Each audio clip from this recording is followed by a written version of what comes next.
So I'm sitting here talking to myself as I usually do, and I was thinking about my hair, and God put this scripture on my mind that you've probably heard before.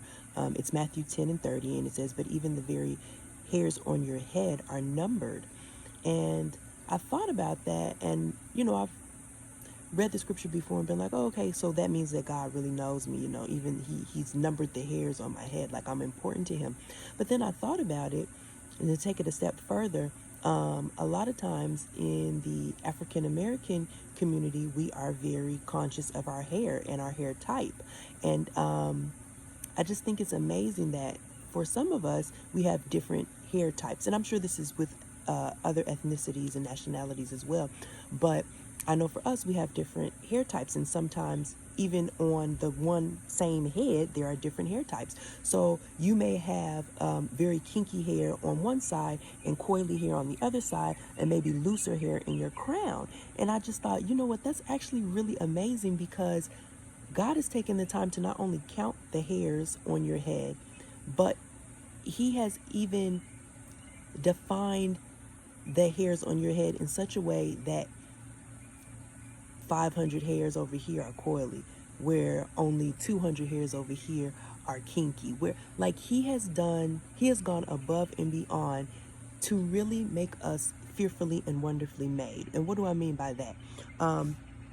When you're fearfully made, it means that you're something that God stands in awe of. He is astonished by you.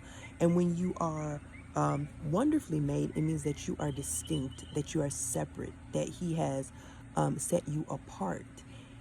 I don't think that we really understand how significantly God has made us, like how special we are to him. He has made each of us distinct. Even if you have a twin, you're distinct. There are things about you far above your fingerprints that are different about you, that are special about you. Even down to the hairs. Think about that hair. Every time you brush your hair falls out of your head. Who would think that there would be anything significant or special about hair? But even the very hairs on your head have been counted by God. He knows that I have 10,576 hair follicles, whereas somebody else might have 20,720 hair. You know what I mean? Like, down to the number, down. He has it down to a science. That's how important you are to God. We compare ourselves to so many different people, and well, she has that, and he has this, and I'm not like this, and I'm like not like that.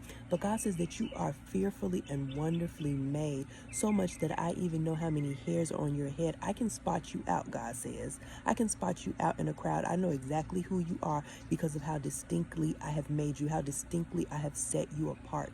Stop comparing yourself to other people. You are special. You are more than special. You are valuable. You are worthy of being distinct.